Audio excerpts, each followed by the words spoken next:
ओम नमो भगवते वासुदेवाय।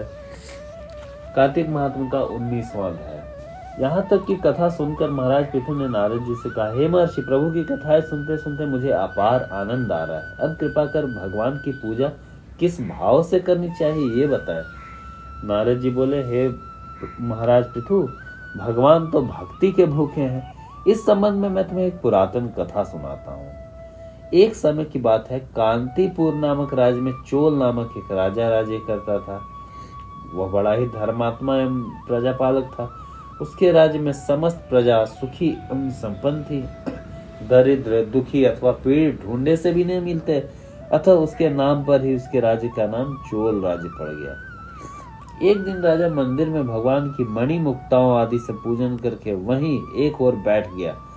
वह गर्वपूर्ण नजरों से देखता और सोचता कि मैंने मणि मुक्ताओं से भगवान की पूजा की है। ऐसी पूजा भला कौन कर सकता है मेरे राज्य में? मुझसे भगवान अवश्य ही प्रसन्न होंगे। इस प्रकार वह भगवान की प्रतिमा को निहार निहार कर प्रसन्न हो रहा था। तभी वहां विष्णु शर्मा नाम एक ब्राह्मण आया, जिसने जल और तुलसी दल से भगवान की पूजा की। हे राजन, उसके तुलसी दलों से राजा की पूजा के मणि मुक्ता आदि ढक गए। यह देखकर राजा अत्यंत क्रोधित हो उठा और बोला, रे विष्णु शर्मा, तुझे पूजा की बिल्कुल समझ नहीं है। मणि मुक्ताओं से मेरे द्वारा की गई पूजा की सारी शोभा को तूने इन तुलसी दलों से ढक दिया। विष्णु शर्मा समझ गए कि राजा के मन में अभिमान आ गया है। वह बोले, राजन, अभिमान के वशीभूत होकर तुम्हें पूजा का कुछ भी ज्ञान नहीं है। अरे दरिद्र ब्राह्मण, तू भला भगवान की पूजा के विषय में क्या जानो? अहंकार से भरकर राजा बोला, क्या तुमने कभी कोई मंदिर बनाया? कभी भगवान की प्रसन्नता के लिए कोई यज्ञ किया? मैं यहाँ सभी उपस्थित जनों के समक्ष कहता हूँ कि भगवान की यह रूखी सूखी पूजा करके तुम पहले स्वर्ग जाते हुए मैं। इतना कहकर राजा ने गुंगल ऋषि को बुलाकर एक बड़ा विशाल यज्ञ प्रारंभ कर दिया और साथ ही ब्राह्मणों को धन दान एवं गौ वस्त्र आदि दान करने लगा। उधर विष्णु शर्मा अपने स्वभाव अनुसार नित्य भगवान का पूजन वंदन करता रहा। वह सदैव की भांति माघ तथा कार्तिक मास के व्रत करता, तुलसी वन का रोपण करता, एकादशियों का व्रत, ओम नमो भगवते वासुदेवाय मंत्र का नित्य जाप करने लगा। वह उठते बैठते चलते फिरते भगवान का स्मरण करता था। हे राजन, भगवान की माया बड़ी विचित्र है, इसे कोई नहीं समझ सकता। नारद जी ने कहा, एक दिन विष्णु शर्मा ने रसोई तैयार करके रखी। जब भोग लगाने का समय हुआ तो उसने देखे कि भोजन तो कोई उठा ले गया है। अब यदि वह दोबारा रसोई बनावे तो सत्संग का समय निकल जाएगा, उसका व्रत भंग हो जाएगा। व्रत भंग होने के भय से उसने पुनः रसोई नहीं बनाई और उस रात भजन पूजन करता वह भूखा ही सो गया। दूसरे दिन फिर उसने रसोई बनाई। उस दिन भी यही हुआ। इस प्रकार 7 दिनों तक यही होता रहा। वह रसोई बनावे और भोजन कोई उठा के ले जावे। सत्संग के समय को वह रसोई बनाने में न लगावे। 7 दिन बीतते बीतते वह भूख से व्याकुल और विकल होकर के बड़ा ही दुर्बल हो गया। किंतु उसने सोचा कि नियम न भंग करूंगा। 8वें दिन उसने मन में सोचा कि आज मैं नियम भंग 8वें दिन उसने मन में सोचा कि आज मैं देखूंगा कि नित्य ही मेरा भोजन कौन उठा कर ले जाता है। 8वें दिन उसने भोजन तैयार किया और एक स्थान पर छिप कर बैठ गया। थोड़ी देर में उसने एक दीनहीन, दुर्बल और अस्थि पंजरों जैसे एक चांडाल को आते देखा।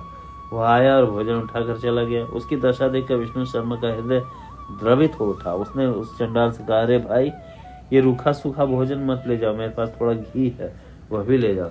ब्राह्मण की बात सुनकर चंडाल भयभीत होकर भाग खड़ा हुआ, मगर सीधी ठोकर खाकर गिर पड़ा। तब विष्णु शर्मा भी उसके समीप पहुंचा और अपने गमछे से उस पर हवा करने लगा। थोड़ी देर के बाद उसने देखा कि चंडाल की जगह शंख, चक्र, गदा, पद्म एवं वनमालाधारी भगवान विष्णु स्वयं वहां लेटे हुए हैं। उसी क्षण विष्णु शर्मा ने उनके चरणों में गिरकर नमस्कार किया। तभी रुद्रादि देवता भी वहां उपस्थित हो गए। वेद मंत्रों से उनका पूजन किया। तब भगवान विष्णु बड़े ही स्नेह से विष्णु शर्मा का आलिंगन किया और अपने दिव्य रथ पर बैठाकर अपने साथ वैकुंठ ले गए। चोल राजा भी यह दृश्य देख रहा था। जब उसने देखा कि भगवान की विष्णु शर्मा पर ऐसी अनुकंपा हुई है तो वह बड़ा दुखी हुआ। यह बात उसके हृदय को कचोटने लगी कि उसका दान पुण्य सब व्यर्थ गया। उसने गुंगल ऋषि को बुलाकर दुखी स्वर से कहा, ये सब क्या है ऋषिवर, जिसके द्वेष के कारण मैंने इतना यज्ञ किया, इतने दान पुण्य किए, वह मेरी आंखों के समक्ष स्वयं भगवान विष्णु के लिए जाए वैकुंठ की ओर जा रहा, और मैं उपेक्षित पड़ा हूँ। क्या मेरे यज्ञ एवं दान पुण्य सब व्यर्थ हो गए? इससे तो यही सिद्ध होता है कि भगवान यज्ञ और दान से नहीं, अचल भक्ति से प्रसन्न होते हैं। भगवान कर्म कांडों का दिखावा करने से नहीं, भक्ति से प्रसन्न होते हैं। चोल राजा ने आजीवन ब्रह्मचार्य व्रत किया था, अतः उसके कोई संतान नहीं थी, इसलिए अपना सारा राजपाट अपने भांजे को सौंपकर वह यह कहते हुए कि हे प्रभु, मुझे अचल भक्ति दो, वे अग्नि कुंड में कूद गए। यह देखकर गुंगल ऋषि ने भी क्रोध के मारे अपनी शिखा उखाड़ फेंकी। तब भक्तवत्सल भगवान विष्णु ने राजा के अग्नि कुंड में गिरते ही उसे अपने आलिंगन में ले लिया और अपने लोक को ले गए।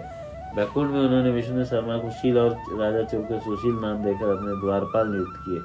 इस प्रकार वे दोनों श्री भगवान के साथ रहने लगे। हे महाराज पृथु, आज भी चोल देश में राजा का उत्तराधिकारी उसका भांजा होता है, और उस घटना के बाद गुंगल गोत्रीय ब्राह्मण शिखा भी नहीं रखा। सूत जी बोले, हे ऋषियों, भगवान तो भावना और प्रेम के भूखे हैं, उन्हें तो प्रेम से रिझाना चाहिए। इस प्रकार कार्तिक माह का 19वां अध्याय समाप्त हुआ। ओम नमो भगवते वासुदेवाय।